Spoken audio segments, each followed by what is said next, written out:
What's going on, guys? Welcome to Total Football. It's back where we discuss everything football, man. And yeah, by popular demand, man had to bring this back. So big up for everyone that requested it. And yeah, we're gonna give you one of these once a week now.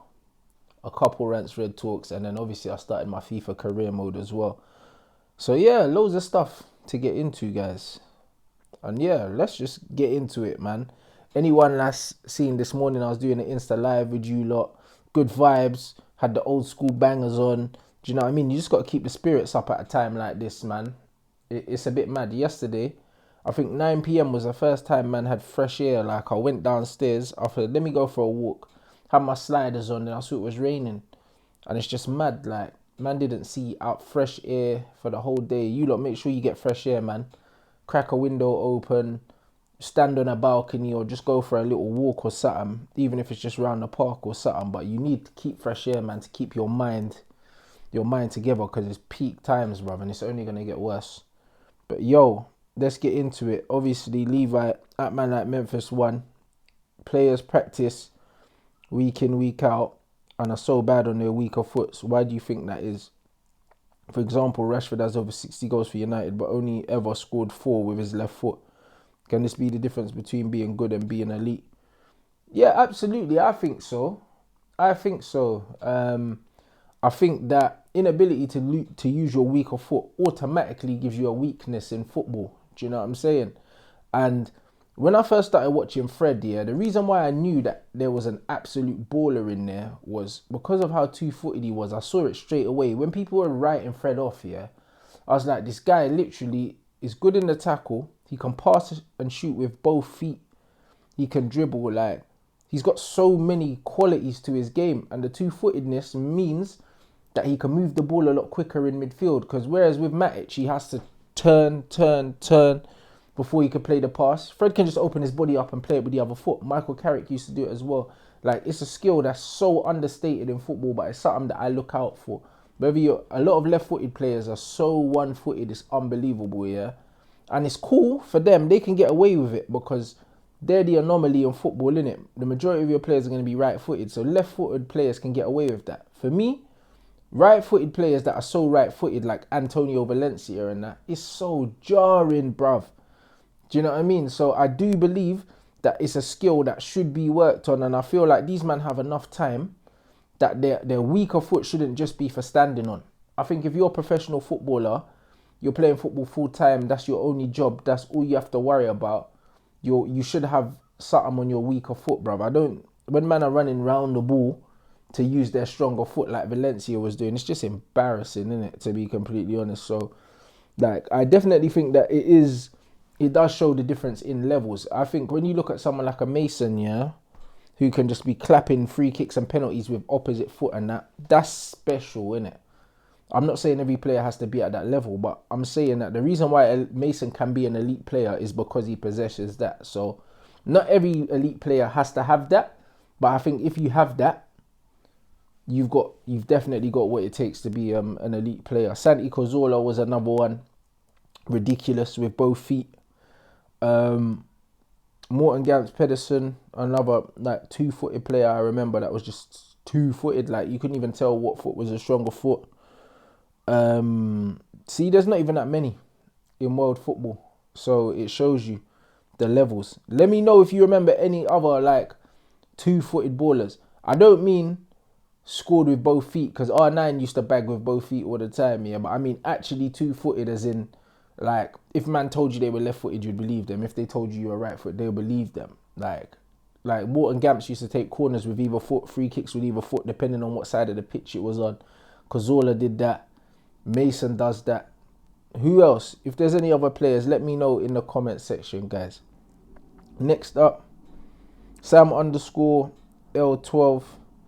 Would you regard Gerrard's career a failure based on his talent, considering he couldn't win Liverpool a Premier League, or was he just playing in an unfortunate era, missing the title charges of the 70s, 80s, and too old to experience this current Liverpool side? I don't think we can say that a specific person's career is a failure, yeah. if they don't win trophies in a team sport. I think that happens too much.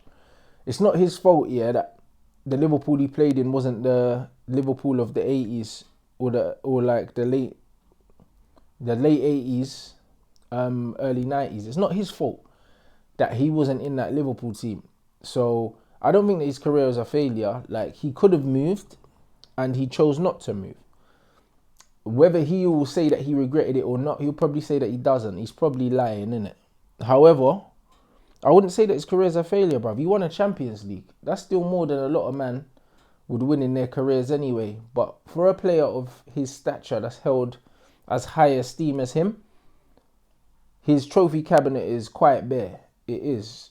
But I wouldn't say it was a failure. I think a failure is very, very, very strong.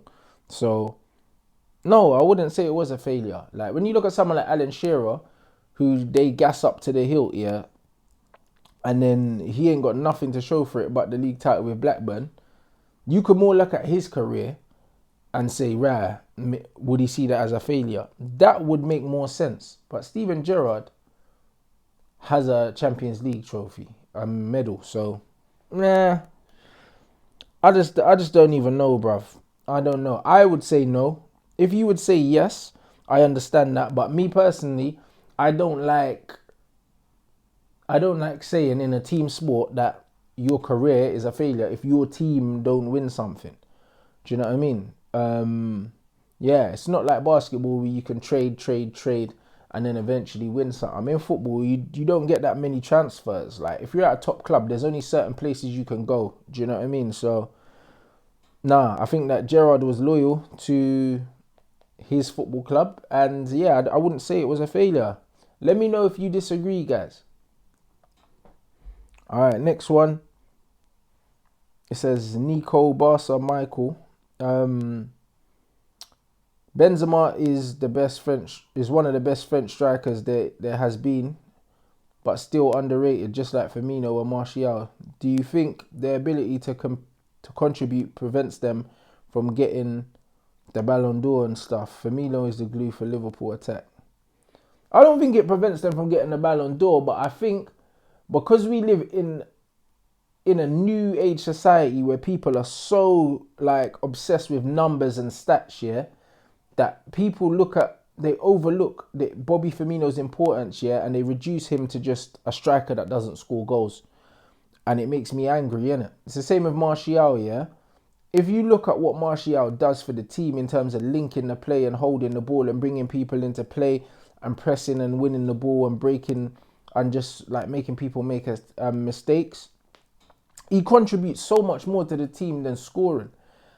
And people are always comparing him and Rashford's seasons, yeah, even though he scored more goals from open play than Marcus Rashford. But actually, when Martial isn't having a game where he's not scoring goals, he still offers a lot more to the team than Marcus does.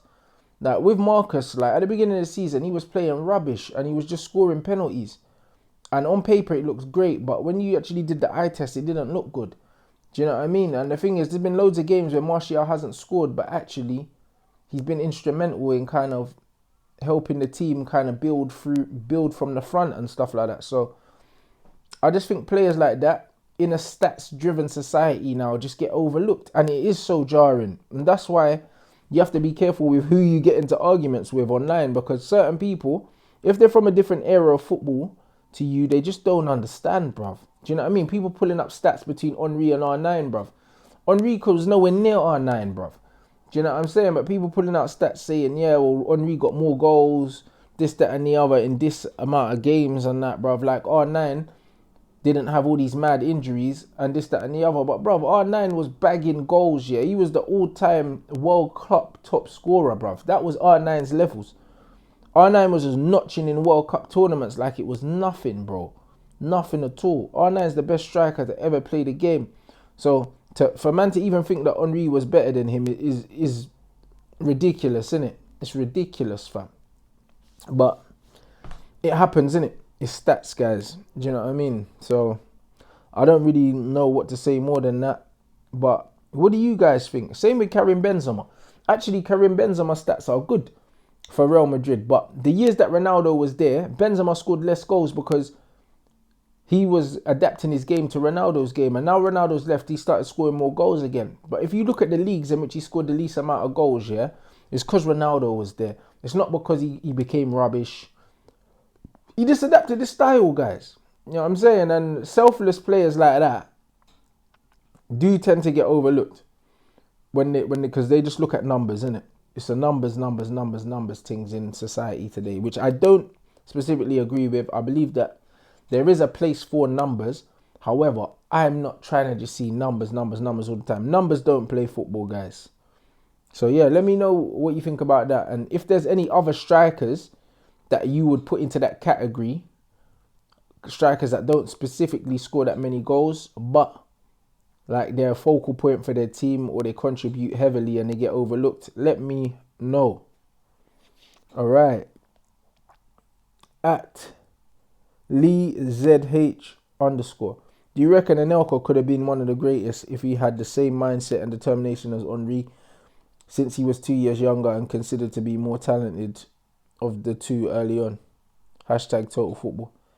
Bro, absolutely. Bro, Nicolas Anelka was a real gunman, innit? He was a real gunman. And you know what it is, yeah? It's just like Quaresma and Ronaldo, yeah? There's no doubt in my mind that Ricardo Quaresma was the more talented of the two. There's no doubt in my mind, bruv. Like, Quaresma can do stuff with a football that Ronaldo could only dream of. But Ronaldo's work ethic and his attitude just took him so clear of him. So clear of him, bruv. Do you know what I mean? And I think Anelka, it was just the attitude, the lack of application. There could have been other things. I don't know his life story, innit? There were loads of rumours about his brother, his agent being a bad influence. But honestly, I don't know personally. A lot of that was newspaper talk. I tend to not just go off newspaper talk alone without knowing facts in it. So I can't speak too much on that. But there's been a lot of noise basically suggesting that Anelka's career went the wrong way because he had the wrong influences around him. But in terms of ability, finished with both feet, good in the air, pace, could dribble. Nicolas Anelka was near enough the complete centre forward, innit? Not that Henry wasn't, but Anelka was just different. Like, you could argue that Anelka was probably a better finisher. And when I mean finisher, I mean all-rounder, as in finish, both feet, header, volley, everything. Like, Thierry Henry is a special player. Special. But I think in terms of just pure finishing, I think Anelka was a better finisher, possibly. Just like I say that Ruud van Nistelrooy was a better finisher than Henry. He was a better finisher, but Henry was a better player. Do you know what I mean? But in terms of pure finishing, I think Anelka was better, bruv. He was, and he just... It's one of them ones. It happens in football all the time, innit? That's why talent will only get you so far. If you don't have the right mindset, the right application, you're a goner, mate. Let me know what you think about that in the comment section, guys. And if you can think of any other two footballers that came up together and one done really well and one kind of fell off, like your Quaresma Ronaldo, then give me some examples in the comment section, bruv. Because, yeah, it's always good to do a nice little throwback. And last but not least, it says Andre 10 with the Netherlands flag. It says at Memphis something. Do you think the Premier League should do an all-star game similar to the NBA when the two regions play against each other? So yeah, North versus South, United, Liverpool, City, Spurs, Arsenal, Chelsea. And what would your starting lineup be for both teams? And who do you think will win? All right, I'm not going to give you my starting lineup for both teams because that's too long, bruv. And I know I miss players out. But I'm going to leave that to you guys. So go down in the comment section, yeah? North v South. We can say that the cutoff, yeah, is... The cutoff is... Should we say the Midlands? Should we say Aston Villa's the cutoff for South? And then anything above Birmingham is North, yeah? That's what we'll say. So, or should we say anything below Birmingham's North? No, we'll say anything above Birmingham is North. Anything below Birmingham is South, yeah? So Birmingham and below is South. Give me your starting 11s for your Premier League All-Star team for North and South, guys. That's a very wavy idea. Yes, I do think they should do it. I think that American sports are way ahead of the curve, man. I think in England everything's too serious. there's no personality in America. These athletes are allowed to be themselves and express themselves, have a personality, all these things. In England, they just want you to be robots. Do you know what I mean? So I think that the Americans are ahead of the curve with that. I'm a big fan of the idea. Let me know your lineups, guys. Let me know your lineups, and then my favorite one, I'll pick it out for North and South. Like, so I'll pick the two strongest teams that I've read from the comment section. So make sure you leave those, and make sure you smash a like on the video if you haven't already, guys. That was your total football for this week. Big up yourselves. I'm going to be putting out tweets on Twitter, so make sure you're following the Instagrams at Rants and Bants on Instagram. Make sure you're following the Twitter at Rants and Bants on Twitter as well. I'm going to be putting out loads of questions for these shows either on the Instagram or the Twitter, or even in these videos I'll be asking for you to drop it in the comments. We're trying to keep it interactive, keep everyone involved with each other in these tough times, mate. You know what I mean? It's rubbish at the moment, guys. It is rubbish at the moment, but we'll help each other get through this crap, and then we'll come out the other end, and yeah, we'll be good, man. So big up for interacting. I hope you're enjoying the FIFA as well. I've got episode 2, game number 2 scheduled for tonight at 8 o'clock. I'm going to try and put out two FIFA games a day for you guys. Yeah, just to keep it going, man.